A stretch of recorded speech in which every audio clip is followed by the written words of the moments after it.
Libertad de prensa no es solo poder hablar de lo que uno quiere hablar. Es poder hacerlo sin represalias ni hostigamientos. Descríbenos cómo comenzó en definitiva la amistad entre Trump y Putin. Muchas gracias, Gonzalo, por tu invitación. Es siempre un gusto Gracias, y un honor Jorge. estar en esta emisora que No, ya para es nosotros, el gran imagínate. portaestandarte de la defensa de la tan acorralada, acosada libertad de expresión. Gracias, Gonzalo. A ver, yo creo que más que una amistad, lo que existe entre estos dos señores es una identificación de formas de ver el mundo. Ni siquiera digo ideológicas, sino formas de ver el mundo. Ambos son gente nacionalista, radical en su nacionalismo, ultristas. Ambos ponen los intereses de su país de una manera un poco arcaica por encima de cualquier otra consideración. Y digo un poco arcaica porque las potencias mundiales, los países de gran dimensión, tienen ciertas responsabilidades en el mundo.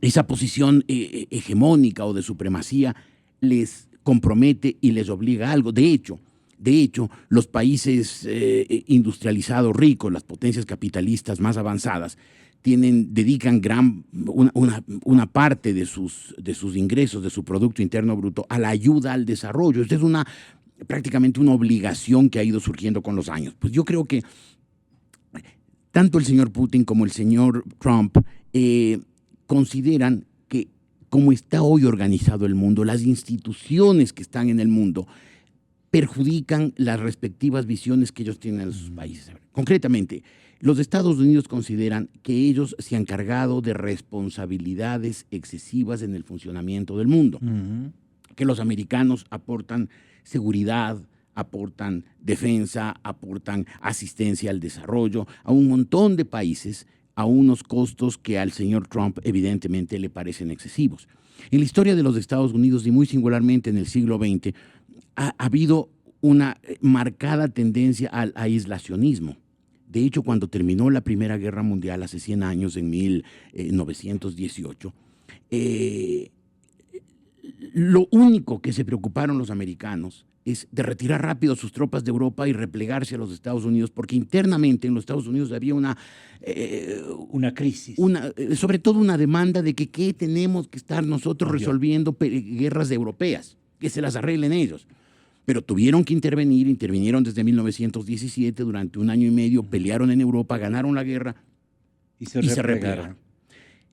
Después, en la década siguiente, la de los años 20, fue la de estos dictadores, los nacionalsocialistas, los fascistas, los comunistas, que aullaban y que ya anticipaban una situación de guerra. Y en los Estados Unidos, una vez más, surgió el aislacionismo. Cuidado con meternos en problemas. Si los europeos quieren tener esas ideologías extremas, de esos líderes como Hitler, como Stalin, como Mussolini, violentos, guerreristas, dejémosles, problema de los europeos. Y esta campaña del aislacionismo la capitaneó sobre todo Charles Lindbergh, que él, con su fama de piloto pionero y después con la fama que le dio también penosa, la tragedia de la desaparición de su hijo, hizo que Lindbergh capitaneara estas ideas de que América para los americanos, el bastión América. En la Guerra Mundial Segunda, en 1939, los americanos se negaron a intervenir.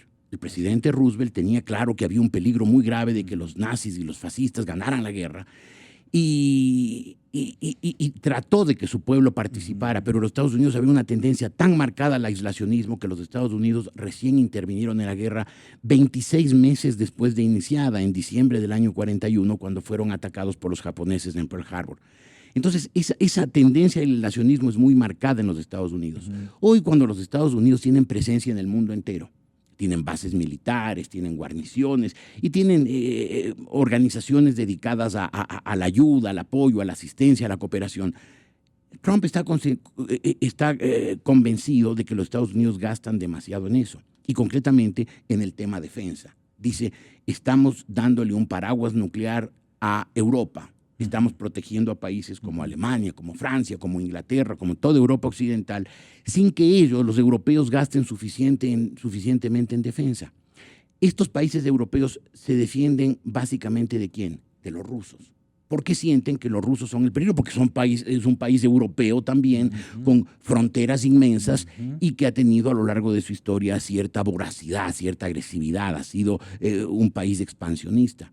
Entonces, Trump dice, por una parte les voy a exigir a estos países europeos, aliados nuestros, que gasten más, pero por otra parte me voy a hacer amigo de Rusia, para que Rusia deje de ser una amenaza contra Occidente y ya no haya necesidad de hacer estos gastos en defensa. Y más bien me dedico a enfrentarme a los chinos, porque los chinos tienen prácticas comerciales que supuestamente afectan a la industria americana. De hecho, si uno va a los Estados Unidos, pues ve el mercado americano atestado, sobre todo de baratijas. Claro. En cambio, en el cerebro estratégico o en la inteligencia estratégica del señor Putin, ¿qué estará en este momento armando Putin y su elenco para aprovecharse de estos pintorescos, le dice, de estos pintorescos actos de Trump, que no es ningún, como decimos aquí, pues, ningún quedado, pues no? Claro. Bueno, yo creo que... Esa parte explícanos, Jorge. Yo creo que los dos señores deben estar pensando que el verdadero rival, no sé si todavía enemigo, pero rival, competidor de sus respectivos países, de los Estados Unidos y de Rusia, es China. Porque China está en un momento de gran expansión, primero comercial, ya se tomó el mundo, ya se tomó el comercio del mundo.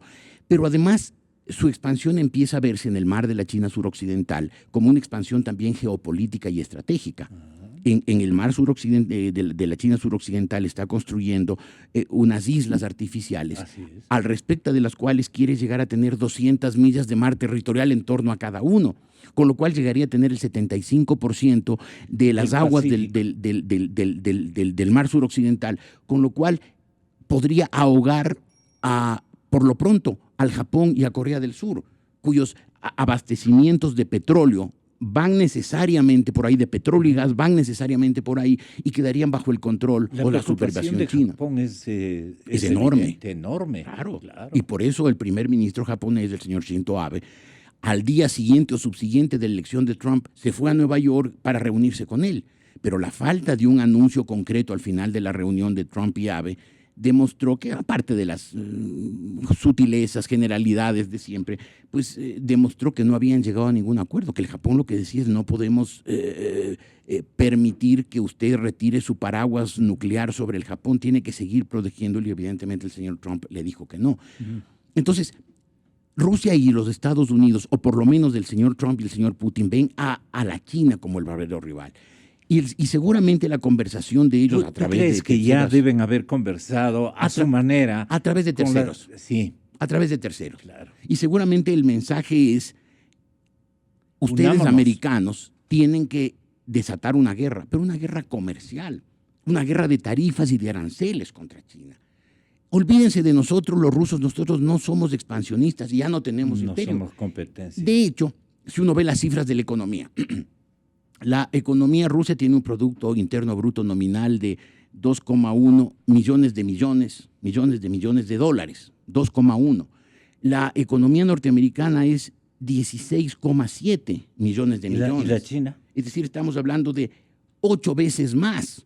Alemania tiene 3,7 millones, es decir, casi el doble que el Producto Interno Bruto ruso. Entonces le dice, los rusos deben estar diciendo, nosotros no somos un rival para ustedes. Además, ya no tenemos la ideología socialista, que es una amenaza para la ideología de ustedes, del capitalismo democrático. Nosotros no somos sus rivales, los rivales son los chinos. Señor Trump, preocúpese de los chinos, que les han invadido los mercados y que están haciendo quebrar sus industrias con productos baratos, aunque sean de mala calidad, pero más baratos. Y entonces yo creo que el señor Trump y el señor Putin están pensando, o podrían estar pensando, en una alianza estratégica. Unir sus fuerzas contra China para evitar que se convierta pronto en la primera economía del mundo, utilizando sobre todo los mercados americanos. ¿Qué pacto acordaron en el mes de noviembre que le dieron el llamar diálogo constructivo?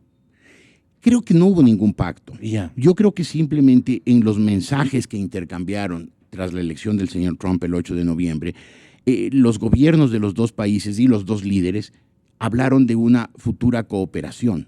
El marco es bastante complicado. ¿Cuáles son los obstáculos para que no sea lo que uno imagina? voluntad de los dos mandatarios y está hecho el acuerdo. No hay tal. No. Hay limitaciones muy grandes y muy graves, quiero Claro. entender. ¿Las puedes describir? ¿Cuáles son las limitaciones para que Putin y Trump no puedan avanzar con pie derecho y a un ritmo más acelerado en una coalición de conveniencias, por ponerlo ese nombre Claro. medio latino? Bueno, Rusia tiene y creo ya que con razón, un cierto resentimiento hacia los Estados Unidos y en general hacia los países occidentales avanzados. Y creo que ahí se explica sobre todo la antipatía del señor Putin con la señora Clinton. Porque cuando su marido, el marido de la señora Clinton, el expresidente Bill Clinton, fue presidente, fue en los años en que la Unión Soviética se había desintegrado, Rusia había vuelto a ser un país autónomo, había abjurado del socialismo después de 75 años de fracaso, se había quedado con una economía muy frágil. Y ese momento, cuando los rusos se libraron del socialismo soviético, los Estados Unidos, los países europeos y el presidente Clinton no tuvieron la visión de reconocer en Rusia un país sabio y valeroso, que se había librado del socialismo soviético pues no. y que quería llegar a ser un país democrático, abierto, capitalista, con derechos, garantías y libertades. No entendieron eso, sino que vieron a Rusia como el heredero moribundo y solo. Exacto, como el heredero del viejo imperio leninista agresivo, voraz, que rompía todas las normas de la convivencia internacional, y lo aislaron. Como tú dices, Gonzalo, lo dejaron solo. En vez de incorporarlo rápidamente a la comunidad internacional, decir, vengan, señores rusos, ustedes se libraron del socialismo soviético, han vuelto a ser libres, vengan, intégrense a la comunidad internacional. Lo vieron con desconfianza, lo aislaron. Un error de Bill Clinton. Un error en general del Occidente. Claro, Clinton era un poco el capitán, ¿cómo no se dio cuenta? No se dieron cuenta. Y lo dejaron un país. Y no solamente eso, sino que el Occidente avanzó sus fronteras hacia el oriente, 250 kilómetros. Incorporaron a países que habían pertenecido a la órbita soviética, cercanos a Rusia, como Polonia, como la República Checa, como Hungría. Los incorporaron rápidamente a la Unión Europea, los incorporaron a la OTAN. 3 países de la Unión Soviética, Estonia, Letonia y Lituania, fueron ingresados también en las instituciones europeas. Y claro, la gente de Rusia se sintió agredida. Nos libramos al fin del socialismo soviético y en vez de ser incorporados a la comunidad internacional, a la comunidad de la libertad y la prosperidad, nos aíslan y nos arrinconan en este rincón del mundo, nos sacan del espacio europeo. Todos nuestros aliados en el centro de Europa los sacan de nuestra órbita, se los llevan al occidente, y entonces ellos tienen un viejo resentimiento, comprensible. Fue un error de cálculo, un error de estrategia, un error de visión de todo el occidente. Y claro, ahora dicen, bueno, ahora vamos a recuperar nuestro espacio. Y si eso significa empezar a agitar las aguas... Por todo y eso espiaron. Claro. Los rusos. Putin más que todo, ¿no? Y además tanto Rusia como China, 2 países que tienen todavía economías poco competitivas, porque tuvieron 75 años de socialismo y el socialismo ha demostrado en todas partes del mundo. Estoy hablando del socialismo, no de la socialdemocracia europea exitosa. Estoy hablando del socialismo. Ha demostrado que es un régimen fracasado, que no le va bien en ninguna parte. No le fue bien en el África, no le fue bien en Europa, no le fue bien en el Caribe, no le fue bien en ninguna parte. Como no tienen una economía competitiva, y el occidente les ganaba cada vez más espacio en cuanto a innovación tecnológica, empezaron a hackear para robar secretos industriales, para aprender las estrategias empresariales, para adquirir innovaciones tecnológicas. Y ahí que se pasaron a lo electoral y político también. Cuando se dieron cuenta que eran vulnerables los sistemas informáticos occidentales, dijeron, bueno, metámosles también manos en la selección. Jorge, con lo último te molesto. En la crónica que estamos leyendo entre todos los ecuatorianos y que es de tu autoría, tú casi que sostienes que uno de los puntos estratégicos o de los problemas estratégicos de dominio mundial sería acabar definitivamente la guerra y triturar a Al Qaeda. Y en eso tú sostienes que Estados Unidos con Trump y Rusia con Putin tendrían un interés simultáneo para unirse y acabar con los con Al-Qaeda, que es la capital, digamos, de esta guerra con Arabia. Eso tú lo sostienes, ¿ese va a ser el elemento cohesionador? Yo creo que ese va a ser quizás sobre todo el pretexto. Yo creo que el señor Trump va a decir tenemos que colaborar con Rusia porque tenemos un enemigo común que es el terrorismo islámico, Al-Qaeda, el Estado Islámico, porque van a atacar a sus países, van a atacar a su país, van a atacarlo a Rusia, ya anunciaron su decisión de atacar Rusia, y van a atacar a los países occidentales y van a atacar, si pueden, a los Estados Unidos. Entonces tenemos que unirnos contra Al-Qaeda y el Estado Islámico. Ese va a ser el argumento para el pueblo norteamericano. Exacto, que use el presidente Trump. Pero ¿por qué no lo hizo el presidente Barack Obama? Porque ese acuerdo entre los Estados Unidos y Rusia para juntos combatir contra el terrorismo musulmán partiría inevitablemente de un reconocimiento de Bashar al-Assad como el líder de Siria. Y obviamente los americanos y el occidente en general lo ven a Bashar al-Assad como el gran culpable de esta guerra civil que empezó en marzo del año 2010, que ha costado este momento 500,000 muertos, 8 millones de desplazados y la destrucción de una de las zonas en que nació la civilización, que es la Mesopotamia, ahí donde hoy están combatiendo, en Alepo, ciudad milenaria. Entonces, Trump no pudo colaborar con Rusia con eso, o no aceptó la colaboración con Rusia, porque dijo, parte fundamental de la solución del problema de la violencia en el Oriente Medio es la existencia de regímenes dinásticos, como el del señor Bashar al-Assad. Él tiene que irse como elemento sine qua non para la pacificación de Siria, considerando sobre todo que el señor el-Assad pertenece a una minoría religiosa, la de los alawíes, que solamente representan el 15%. ¿Quién tiene ahí la razón? ¿El señor Putin, que le respalda al rey, o Estados Unidos, que quiere destruir totalmente a ese régimen? Bueno, yo estoy siempre por Estados Unidos, digamos, desde el lado de la señora Clinton y del presidente Obama, ¿no? Sí, yo creo que estos regímenes dinásticos, y el de la familia el-Assad empezó en el año 1970, estamos hablando ya de 46 años, son regímenes que distorsionan la vida social, afectan la estructura de las naciones. La nueva época del mundo, inclusive. Claro, por eso yo creo que es importante las renovaciones. Es importante que haya alternabilidad en el ejercicio del poder. O sea, en ese sentido Obama tenía la razón. Yo creo que sí, yo creo que el señor al-Assad, Bashar al-Assad, debería irse. Él además nunca fue elegido por nadie. En el año 2000, cuando su padre le dio un infarto, a él lo trajeron de Londres, donde estudiaba optometría, y lo llevaron de presidente, alterando la Constitución para que él con sus 34 años pueda ser presidente. Es decir, esos regímenes así oprobiosos, en que hay un líder que es el dueño del país y todos los demás se callan y se resignan, son insostenibles en esta época.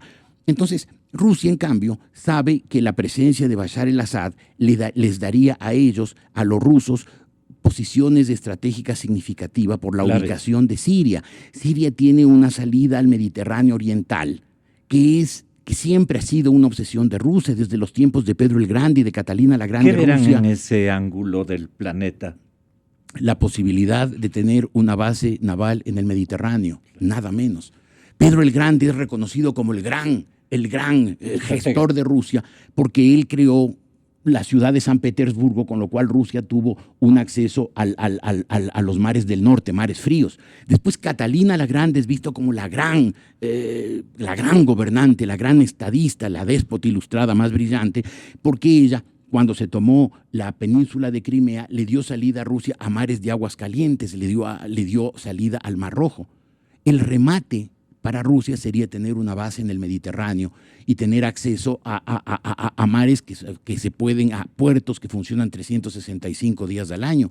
Entonces saben que a través de Siria podría tener un acceso al Mediterráneo, y entonces están dispuestos a apoyarlo a Bashar al-Assad hasta las últimas consecuencias, que esa es una de las razones por las cuales los gobiernos americanos y europeos le han tomado distancia a Siria, porque dicen el mantenimiento del gobierno de Bashar el-Assad en Siria puede significar que Rusia tenga presencia en el Mediterráneo, lo cual alteraría el equilibrio geopolítico que ha tenido el mundo desde el final de la Segunda Guerra Mundial, época desde la cual pues no ha habido ninguna guerra global. Una guerra global es una guerra entre potencias y de alguna manera ha permitido ciertos niveles de paz después de 2 guerras mundiales terribles como las fueron las del siglo pasado. Eres grande, Jorge. La sabiduría del escritor Jorge Ortiz en la cadena de...